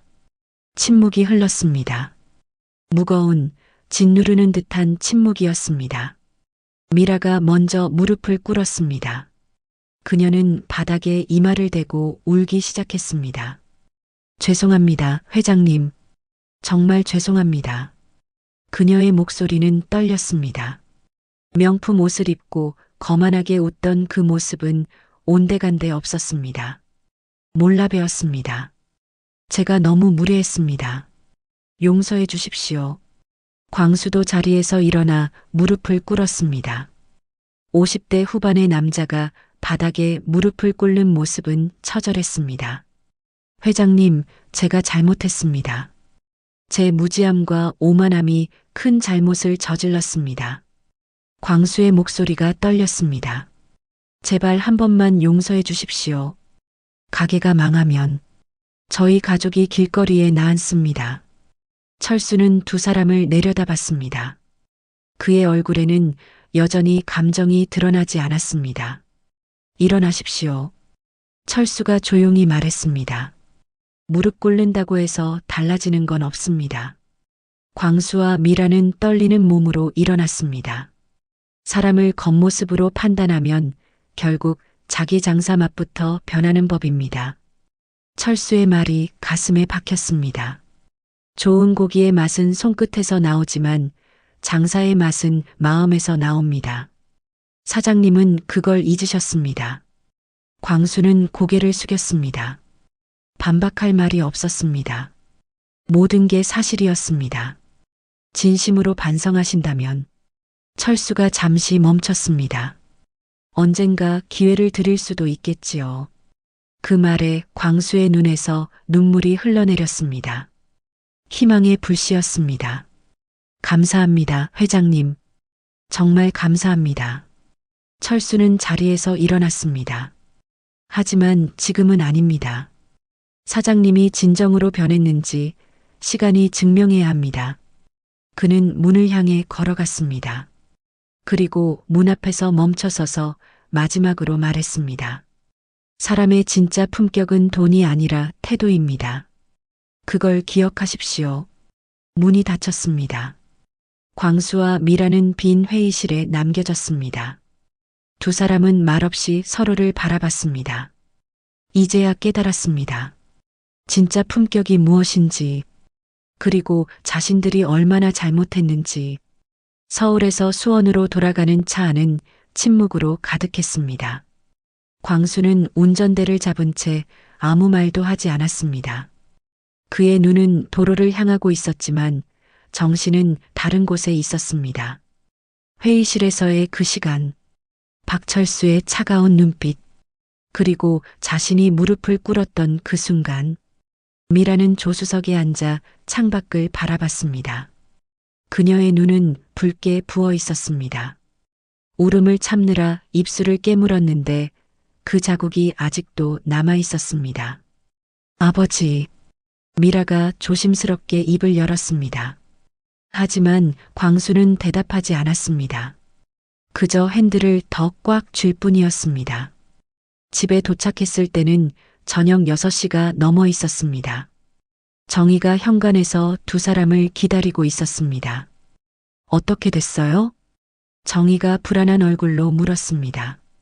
광수는 신발을 벗으며 짧게 대답했습니다. 안 됐어. 그럼 거래는? 당장은 안 된다고 했어. 진심으로 반성하는지 시간을 두고 본다고. 광수의 목소리는 지쳐 있었습니다. 그는 소파에 주저앉았습니다. 20년 장사 인생에서 이렇게 무력한 적은 없었습니다. 우리가 정말 잘못했구나. 정희가 남편 옆에 앉으며 한숨을 쉬었습니다. 나도 봤잖아. 상견례 자리에서 미라가 그렇게 말하는 걸. 그런데 나는 말리지 않았어. 그것도 잘못이야. 미라는 자기 방으로 들어가지 못하고 거실 한쪽에 서 있었습니다. 그녀는 두 손으로 얼굴을 감쌌습니다. 제가 다 망쳤어요. 제 입 때문에, 제 오만함 때문에. 미라의 목소리가 떨렸습니다. 그녀는 바닥에 주저앉아 울기 시작했습니다. 백정이라고 했어요. 천민이라고 했어요. 제가 어떻게 그런 말을 할 수 있었을까요? 정희가 다가가 딸의 등을 토닥였습니다. 하지만 위로의 말은 나오지 않았습니다. 사실 그녀도 똑같이 생각했었기 때문입니다. 정육점 사장, 고기 파는 사람, 그게 공무원 집안과 어울리지 않는다고 생각했습니다. 이제 어떻게 해야 하죠? 미라가 고개를 들며 물었습니다. 그녀의 얼굴은 눈물로 범벅이 되어 있었습니다.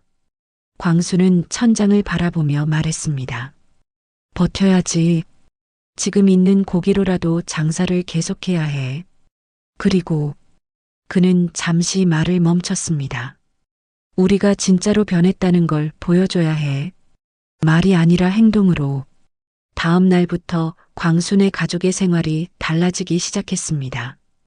광수는 새벽 4시에 일어나 직접 시장을 돌아다녔습니다.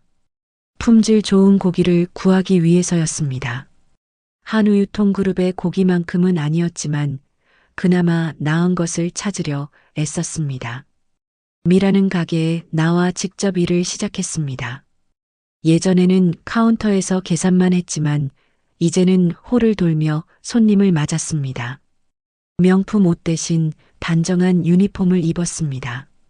손톱에 화려한 젤네일도 모두 지웠습니다. 어서 오세요. 자리 안내해 드릴게요. 미라의 목소리는 예전처럼 거만하지 않았습니다. 조심스럽고 공손했습니다. 손님들이 주문하면 허리를 숙여 인사했습니다. 하지만 쉽지 않았습니다. 여기 고기가 요즘 왜 이래요? 예전 맛이 아니잖아요. 손님들의 불만은 계속 이어졌습니다. 매출은 회복되지 않았습니다. 오히려 더 떨어졌습니다. 일주일이 지났습니다. 광수는 직원 한 명을 내보내야 했습니다. 인건비를 감당할 수 없었습니다. 사장님, 저는 괜찮습니다. 조금만 더 버티면 10년 넘게 함께 일한 직원이었습니다. 하지만 광수는 고개를 저었습니다. 미안하네. 내 무능력 때문에. 광수의 눈에서 눈물이 흘렀습니다. 장사를 시작한 이후 처음으로 직원을 해고하는 순간이었습니다. 2주일이 지났습니다. 미라는 새로운 일을 시작해야 했습니다. 가게 수입만으로는 집안 살림을 꾸릴 수 없었습니다. 그녀는 동네 대형마트에 취직했습니다. 캐셔로 일하기로 했습니다. 첫 출근 날 미라는 마트 유니폼을 입었습니다.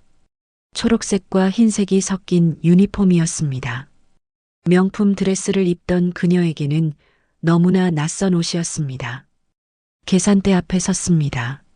바코드를 찍고 물건을 담고 계산을 받았습니다.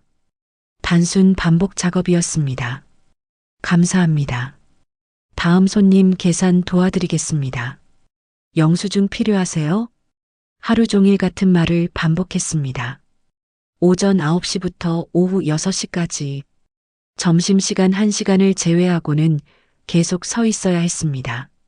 발이 퉁퉁 부었습니다. 허리가 끊어질 것 같았습니다. 퇴근하고 집에 돌아왔을 때 미라는 소파에 쓰러졌습니다. 힘들지? 정희가 물었습니다. 미라는 고개를 끄덕였습니다. 네. 이렇게 힘든 줄 몰랐어요. 그녀는 자신의 손을 바라봤습니다. 계산대 위에 비친 그 손. 예전에는 젤네일로 반짝였던 손. 지금은 맨손이었습니다. 손가락 끝이 거칠어져 있었습니다. 그 손으로 그분을 무시했었지. 미라는 중얼거렸습니다. 박철수의 손이 떠올랐습니다. 굳은 살과 흉터가 가득한 그 손. 40년 동안 일해온 그 손. 그때는 그 손을 천민의 손이라고 비웃었습니다. 하지만 지금은 알 수 있었습니다. 그 손이 얼마나 소중한지, 일하는 손이 얼마나 아름다운지, 사람이 고기보다 즐겨선 안 돼. 부드러워야 제맛이 나지. 철수가 했던 말이 떠올랐습니다. 미라는 그제야 그 말의 의미를 이해했습니다. 사람은 겉이 아니라 속이 부드러워야 한다는 것. 화려한 겉모습이 아니라 따뜻한 마음이 중요하다는 것. 한 달이 지났습니다. 광수갈비는 간신히 명맥을 유지하고 있었습니다. 매출은 예전의 3분의 1 수준이었습니다. 하지만 가족들은 포기하지 않았습니다. 광수는 매일 새벽 시장을 돌았습니다. 조금이라도 나은 고기를 구하기 위해서였습니다. 미라는 마트와 가게를 오가며 일했습니다. 주말에는 가게를 도왔습니다. 정희는 재료비를 아끼기 위해 밑반찬을 직접 담갔습니다. 예전에는 외주로 맡겼던 김치도 직접 담갔습니다. 세 사람은 말없이 일했습니다. 불평하지 않았습니다. 이것이 그들이 저지른 잘못에 대한 대가라는 걸 알고 있었습니다. 어느 날 저녁 가게 문을 닫고 난 후였습니다. 광수는 미라를 불렀습니다. 미라야. 네, 아버지. 준호한테 연락해봐. 미라는 놀란 표정을 지었습니다. 준호한테요? 왜요? 사과해야지. 내가 그 애한테도 잘못했잖아. 미라는 고개를 숙였습니다. 네, 알겠어요. 미라는 휴대폰을 꺼냈습니다. 떨리는 손으로 준호의 번호를 눌렀습니다. 신호음이 울렸습니다. 한참 후에 전화가 연결됐습니다. 여보세요? 준호의 목소리였습니다.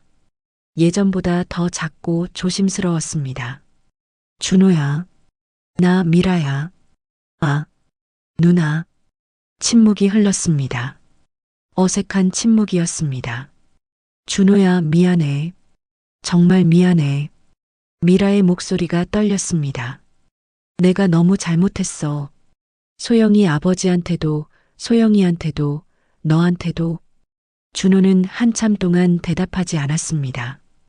그리고 나지막하게 말했습니다. 나도 미안해, 누나. 나도. 그때 아무 말도 못했잖아. 두 사람은 전화기 너머로 함께 울었습니다. 후회와 반성의 눈물이었습니다. 그날 밤 미라는 침대에 누워 천장을 바라봤습니다. 진짜 품격, 진짜 가치, 그것이 무엇인지 이제야 알 것 같았습니다. 돈이 아니었습니다. 명품이 아니었습니다. 직업도 아니었습니다. 사람을 대하는 태도, 일하는 손의 가치, 정직한 마음, 그것이 진짜 품격이었습니다. 미라는 자신의 손을 들어 올려 바라봤습니다. 거칠어진 손. 하지만 이제는 부끄럽지 않았습니다. 오히려 자랑스러웠습니다. 3개월이 흘렀습니다. 광수갈비는 여전히 힘겨운 시간을 보내고 있었습니다. 한우유통그룹의 납품이 끊긴 후 광수는 여러 곳을 전전하며 고기를 구했습니다. 하지만 품질은 들쭉날쭉했고 가격은 비쌌습니다. 무엇보다 업계의 눈치가 문제였습니다. 한우유통그룹이 거래를 중단했다는 소문은 수원을 넘어 경기도 전역으로 퍼졌습니다. 육류유통업계는 생각보다 좁았습니다. 모두가 서로를 알고 있었고 모두가 박철수 회장을 의식했습니다. 광수갈비요? 글쎄요. 저희도 물량이 빠듯해서요. 다른 업체들이 다 눈치 보고 있어서요. 죄송합니다. 거래를 제안할 때마다 돌아오는 대답은 비슷했습니다. 직접적인 거절은 아니었지만 모두가 조심스러워했습니다. 한우유통그룹의 눈밖에 난 가게와 거래하는 것을 꺼렸습니다. 결국 광수는 지방의 작은 도축업체들과만 거래할 수 있었습니다. 충북의 한 농장, 강원도의 소규모 도축장. 그곳에서 고기를 받았지만 한우유통그룹의 품질과는 비교할 수 없었습니다. 손님들은 금세 눈치챘습니다. 여기 고기 맛이 예전 같지 않네요. 색깔도 어둡고. 사장님, 이 고기 어디서 받으세요? 질긴데요. 광수갈비가 원래 이랬나? 실망이에요. 불만은 계속 이어졌습니다. 단골 손님들이 하나둘 떠나기 시작했습니다. 20년 동안 쌓아온 신뢰가 무너지고 있었습니다. 매출은 처음 반 토막에서 더 떨어져 3분의 1 수준이 됐습니다. 광수는 결국 어려운 결정을 내려야 했습니다. 미라야, 이리 와봐. 어느 날 저녁 가게 문을 닫고 난 후 광수는 딸을 불렀습니다. 그의 얼굴에는 깊은 피로가 역력했습니다. 미라야, 너 가게에서 나가야겠다. 미라는 아버지를 바라봤습니다. 그 말의 의미를 이해하는 데는 오래 걸리지 않았습니다. 아버지가 인건비를 감당할 수가 없어. 지금은 나 혼자서라도 버텨야 해. 광수의 목소리가 떨렸습니다. 딸을 내보내야 한다는 사실이 그를 짓눌렀습니다. 네, 알겠어요, 아버지. 미라는 담담하게 대답했습니다. 이미 예상하고 있었습니다. 가게 사정이 얼마나 어려운지 알고 있었습니다. 마트에서 시간을 더 늘려볼게요. 괜찮아요. 미라는 억지로 웃었습니다. 하지만 그 웃음 뒤에는 깊은 슬픔이 숨어 있었습니다. 다음 날부터 미라는 마트에서 풀타임으로 일하기 시작했습니다. 오전 9시부터 오후 10시까지 하루 13시간씩 계산대에 서 있었습니다. 발은 퉁퉁 부었습니다. 허리는 끊어질 것 같았습니다. 손목은 바코드를 찍느라 시큰거렸습니다. 감사합니다. 다음 손님 도와드리겠습니다. 포인트 적립하시겠어요? 같은 말을 하루에 수백 번 반복했습니다. 기계처럼 반복되는 일이었습니다. 퇴근하고 집에 돌아오면 소파에 쓰러졌습니다. 저녁도 먹기 싫을 정도로 지쳤습니다. 어느 날 저녁, 미라는 거울 앞에 섰습니다. 거울 속 자신의 모습을 바라봤습니다. 화장기 없는 얼굴, 단정하게 묶은 머리, 마트 유니폼을 입은 모습, 3개월 전의 자신과는 완전히 달랐습니다. 그때는 명품 드레스를 입고 화려한 화장을 하고 손톱에는 젤네일을 했었습니다. 거만하게 웃으며 사람들을 무시했었습니다. 백정은 노비보다도 계급이 낮았다면서요? 자신이 했던 그 말이 귓가에 맴돌았습니다. 미라는 눈을 감았습니다. 가슴이 찢어지는 것 같았습니다. 그녀는 자신의 손을 내려다봤습니다. 계산대 위에 비친 손, 거칠어진 손, 손톱은 짧게 깎여 있었고 손가락 끝은 갈라져 있었습니다. 그 손으로 그분을 무시했었지. 미라는 중얼거렸습니다. 박철수의 손이 떠올랐습니다. 굳은 살로 덮인 손, 칼자국 흔터가 남은 손, 40년 동안 새벽부터 밤까지 일한 손. 그때는 그 손을 천민의 손이라고 비웃었습니다. 하지만 지금은 알 수 있었습니다. 일하는 손이 얼마나 고귀한지, 땀 흘리는 손이 얼마나 아름다운지, 사람이 고기보다 즐겨선 안 돼. 부드러워야 제맛이 나지. 박철수의 말이 다시 떠올랐습니다. 미라는 그제야 완전히 이해했습니다. 사람은 겉이 화려해서가 아니라 속이 따뜻해야 한다는 것. 명품을 걸치는 것이 아니라 정직한 마음을 가져야 한다는 것. 그날 밤 미라는 오랜만에 편지를 썼습니다. 박철수 회장님께, 저는 광수갈비의 딸 이미라입니다. 3개월 전 회장님 앞에서 무릎을 꿇었지만 그때는 두려움 때문이었습니다. 가게가 망할까봐 무서웠습니다. 하지만 지금은 다릅니다. 지금은 진심으로 죄송합니다. 제가 얼마나 오만했는지, 얼마나 무지했는지 깨달았습니다. 저는 지금 마트에서 캐셔로 일하고 있습니다. 하루 13시간씩 계산대에 서 있습니다. 손이 거칠어지고 발이 부었습니다. 그런데 이상하게도 부끄럽지 않습니다. 오히려 자랑스럽습니다. 제 손으로 일해서 번 돈이기 때문입니다. 회장님의 그 거친 손, 굳은 살 박힌 손, 그 손이 이제는 이해됩니다. 그 손이 얼마나 고귀한 손인지 알게 됐습니다. 용서를 구하려는 게 아닙니다. 용서받을 자격도 없다는 걸 압니다. 다만 감사하다는 말을 전하고 싶었습니다. 회장님 덕분에 저는 진짜 가치가 무엇인지 배웠습니다. 이미라 올림. 편지를 쓰고 나서 미라는 봉투에 넣었습니다. 하지만 보내지는 않았습니다.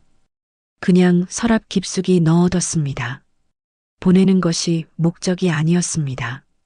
자신의 마음을 정리하는 것이 목적이었습니다. 한편 광수는 혼자서 가게를 운영하기 시작했습니다. 직원도 없이, 딸의 도움도 없이 새벽 6시에 가게를 열어 밤 10시에 문을 닫았습니다. 홀을 돌고 고기를 굽고 계산을 받고 설거지를 했습니다. 60 가까운 나이에는 너무 힘든 일이었습니다. 어느 날 저녁 손님이 모두 떠나고 나서 광수는 의자에 주저앉았습니다. 몸이 천근만근이었습니다. 정희가 물을 가져다 줬습니다. 여보, 괜찮아요? 괜찮아. 그냥 좀 피곤할 뿐이야. 광수는 억지로 웃었습니다. 하지만 그의 손은 떨리고 있었습니다. 이렇게 계속 버틸 수 있을까요? 정희가 불안한 얼굴로 물었습니다. 광수는 대답하지 못했습니다. 솔직히 그도 확신이 없었습니다. 매출은 계속 떨어지고 있었고 몸은 한계에 다다르고 있었습니다. 하지만 포기할 수는 없었습니다. 20년 동안 쌓아온 가게였습니다. 그의 인생 전부였습니다. 버텨야지. 달리 방법이 없어. 광수는 창밖을 바라봤습니다. 텅 빈 가게 앞. 예전 같으면 줄을 서던 그곳이 지금은 쓸쓸했습니다. 내가 정말 잘못했구나. 광수는 중얼거렸습니다. 품격, 태도, 사람을 대하는 방식, 그 모든 것의 대가를 지금 치르고 있었습니다. 하지만 그는 알고 있었습니다. 이것이 끝이 아니라는 것을, 이것은 새로운 시작을 위한 과정이라는 것을. 진짜 품격은 돈으로 살 수 없었습니다. 명품으로 만들어지지 않았습니다. 진짜 품격은 태도에서 나왔습니다. 일하는 손에서 나왔습니다. 정직한 마음에서 나왔습니다. 광수는 자신의 거친 손을 바라봤습니다. 20년 동안 고기를 다룬 손이었습니다. 이제라도 깨달았으니 다행이야. 그는 조용히 중얼거렸습니다. 밖에서는 차가운 바람이 불고 있었습니다. 겨울이 다가오고 있었습니다. 하지만 광수의 가슴 속에는 작은 희망이 피어나고 있었습니다. 언젠가는 다시 일어설 수 있을 거라는 희망. 6개월이 흘렀습니다. 마장동 새벽시장, 오전 6시. 철수는 여전히 칼을 들고 고기를 손질하고 있었습니다. 차가운 새벽 공기가 그의 얼굴을 스쳤습니다. 하지만 그는 개의치 않았습니다. 40년 넘게 이렇게 살아왔습니다. 이것이 그의 일이었고 그의 인생이었습니다. 쉭. 규칙적인 칼소리가 시장 안을 울려 퍼졌습니다. 고기가 완벽한 두께로 잘려나갔습니다. 단면이 깔끔했습니다. 선홍빛 색깔이 아침 햇살을 받아 반짝였습니다. 회장님, 오늘도 한결같으시네요. 옆 가게 사장님이 지나가며 인사했습니다. 철수는 고개를 끄덕이며 미소 지었습니다. 고기는 손을 떠나면 안 되니까요. 그의 말은 진심이었습니다. 회사가 아무리 커져도 회장이 됐어도 그는 여전히 새벽마다 이곳에 나왔습니다. 직접 고기를 만지고 품질을 확인했습니다. 작업대 옆에서 소영이 커피를 들고 서 있었습니다. 아버지, 쉬시면서 드세요. 소영은 따뜻한 커피를 건넸습니다. 철수는 칼을 내려놓고 딸을 바라봤습니다. 6개월 전의 일이 떠올랐습니다. 상견례 자리, 파혼, 그리고 그 이후의 시간들. 소영아, 후회하지 않니? 철수가 조심스럽게 물었습니다. 소영은 고개를 저었습니다. 전혀요. 오히려 잘한 일이에요. 그녀의 목소리는 단호했습니다. 눈빛에는 후회가 없었습니다. 준호 씨는 괜찮았는데, 준호 씨는 좋은 사람이었어요. 하지만 저를 지켜주지 못하는 사람이었죠. 소영은 창밖을 바라봤습니다. 사랑하는 사람을 지키지 못하는 사람이랑은 평생을 함께할 수 없어요. 결국엔 아버지, 제가 옳은 결정을 한 거예요. 철수는 딸의 어깨를 가만히 두드렸습니다. 자랑스러웠습니다. 딸이 이렇게 강하게 자란 것이, 그래, 내가 옳았어. 두 사람은 잠시 침묵 속에서 커피를 마셨습니다. 평화로운 아침이었습니다. 바로 그때였습니다. 저기, 회장님 계신가요? 익숙한 목소리가 들렸습니다. 철수와 소영이 고개를 돌렸습니다. 광수가 서 있었습니다. 그의 모습은 6개월 전과 달랐습니다. 화려한 정장 대신 수수한 작업복을 입고 있었습니다. 얼굴에는 피로가 역력했지만 눈빛만큼은 진지했습니다. 광수 사장님. 철수가 조용히 이름을 불렀습니다. 광수는 깊게 고개를 숙였습니다. 회장님, 오랜만입니다. 무슨 일로 오셨습니까? 철수의 목소리는 담담했습니다. 광수는 잠시 망설이다가 입을 열었습니다. 고기를 배우러 왔습니다. 고기를요? 네. 회장님께 고기 다루는 법을 배우고 싶습니다. 철수는 광수를 바라봤습니다. 그의 눈빛에서 진심을 읽을 수 있었습니다. 20년 동안 장사를 했으면서 지금 와서 배우시겠다고요? 부끄럽지만 저는 고기를 제대로 알지 못했습니다. 광수의 목소리가 떨렸습니다. 납품받은 고기를 그냥 손님에게 내놨을 뿐이에요. 고기의 결이 어떤지, 어떻게 손질해야 하는지, 진짜 좋은 고기가 뭔지 아무것도 몰랐습니다. 그는 자신의 손을 펼쳐 보였습니다. 거칠어진 손이었습니다. 6개월 동안 혼자 가게를 운영하면서 깨달았습니다. 제가 얼마나 무지했는지를. 그래서 왔습니다. 제대로 배우고 싶습니다. 철수는 잠시 침묵했습니다. 그리고 천천히 입을 열었습니다. 사장님, 고기를 배우는 건 어렵지 않습니다. 하지만 마음을 배우는 건 어렵죠. 마음이요? 좋은 고기는 손끝에서 나오지만 진짜 맛은 마음에서 나옵니다. 사장님은 그 마음이 준비되셨습니까? 광수는 고개를 끄덕였습니다. 준비됐습니다. 6개월 동안, 아니, 평생을 준비해 왔습니다. 이제야 깨달았을 뿐입니다. 철수는 광수의 눈을 똑바로 바라봤습니다. 그 눈에서 진심을 읽었습니다. 더 이상 오만함이 없었습니다. 대신 겸손함과 배우려는 의지가 있었습니다. 좋습니다. 그럼 이리 오십시오. 철수는 작업대 앞으로 광수를 불렀습니다. 그리고 커다란 소고기 덩어리를 올려놓았습니다. 먼저 고기를 보는 법부터 배워야 합니다. 색깔, 결, 지방의 분포, 이 모든 것이 고기의 맛을 결정합니다. 철수는 고기를 손으로 가리키며 설명했습니다. 광수는 진지한 표정으로 들었습니다. 고기의 결을 따라 칼을 넣어야 합니다. 결을 거스르면 질겨집니다. 철수가 칼을 들어 시범을 보였습니다. 쉭! 고기가 깔끔하게 잘려나갔습니다. 이제 사장님이 해보십시오. 광수는 떨리는 손으로 칼을 잡았습니다. 처음 칼을 잡는 것처럼 서툴렀습니다. 하지만 진지했습니다. 쉭! 첫 칼이 고기를 갈랐습니다. 단면이 삐뚤었습니다. 철수는 고개를 저었습니다. 다시 해보십시오. 천천히 정성을 담아서. 광수는 다시 칼을 들었습니다. 이번에는 더 천천히, 더 조심스럽게 칼을 움직였습니다. 쉭!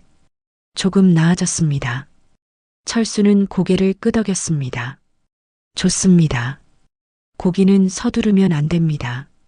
천천히 정성을 담아야 합니다. 두 사람은 1시간 동안 고기를 손질했습니다. 철수는 인내심 있게 가르쳤고 광수는 겸손하게 배웠습니다. 소영은 그 모습을 멀리서 지켜봤습니다. 복잡한 감정이 들었습니다. 한편으로는 아버지를 모욕했던 사람이 지금 아버지 앞에서 고개를 숙이고 배우는 모습이 이상했습니다. 하지만 다른 한편으로는 사람이 변할 수 있다는 희망이 보였습니다. 1시간이 지나고 철수가 말했습니다. 오늘은 여기까지 하시죠. 감사합니다, 회장님. 광수는 깊게 허리를 숙였습니다. 내일도 와도 되겠습니까? 철수는 잠시 생각하다가 고개를 끄덕였습니다. 오십시오. 하지만 한 가지만 기억하십시오. 말씀하십시오. 고기의 맛은 손끝에서 나오지만 인생의 맛은 마음에서 나옵니다. 그걸 잊지 마십시오. 광수는 눈시울이 붉어졌습니다. 잊지 않겠습니다. 그날 저녁 철수는 소영과 함께 마장동 시장을 걸었습니다. 해가 지고 있었습니다. 주황빛 노을이 하늘을 물들였습니다. 아버지, 정말 광수 사장님을 받아주실 거예요? 소영이 물었습니다. 철수는 고개를 끄덕였습니다. 사람은 변할 수 있어. 진심으로 반성한다면 기회를 줘야지. 그래도 소영아, 복수는 상대를 무너뜨리는 게 아니야. 철수가 딸을 바라보며 말했습니다. 진짜 복수는 상대를 변화시키는 거야. 그래서 그 사람이 더 나은 사람이 되게 하는 거지. 소영은 아버지의 말을 곱씹었습니다. 깊은 울림이 있었습니다. 품격이란 건 그런 거야. 상대를 짓밟는 게 아니라 일으켜 세우는 거지. 철수는 하늘을 올려다봤습니다. 노을빛이 그의 얼굴을 비쳤습니다. 고기의 맛은 손끝에서 나오지만 인생의 맛은 마음에서 나오는 거야. 그의 말은 새벽 공기를 타고 멀리 퍼져나갔습니다. 그 한가운데 철수와 소영이 나란히 걸어가고 있었습니다. 그들의 뒷모습에는 따뜻한 노을빛이 스며들고 있었습니다. 인생의 온도, 인간의 품격, 그것이 진짜 복수였습니다. 그것이 진짜 승리였습니다. 철수의 손끝에서 반짝이던 새벽빛처럼 그의 마음에서 빛나는 품격이야말로 가장 강력한 힘이었습니다. 진짜 품격은 화려한 겉모습이 아니라 사람을 대하는 태도에서 나온다는 것, 일하는 손의 가치가 얼마나 고귀한지를 이 이야기는 우리에게 보여줍니다. 복수는 상대를 무너뜨리는 것이 아니라 더 나은 사람으로 변화시키는 것이며, 진정한 승리는 품격 있는 침묵과 행동으로 이루어진다는 교훈을 남깁니다. 고기의 맛이 손끝에서 나오듯 인생의 맛은 우리 마음에서 나온다는 철수의 말처럼 오늘도 따뜻한 마음으로 세상을 대하는 하루가 되길 바랍니다. 오늘도 시청해 주셔서 감사합니다. 노을빛처럼 따뜻한 하루 되시길 바라며 노을빛 인생이었습니다.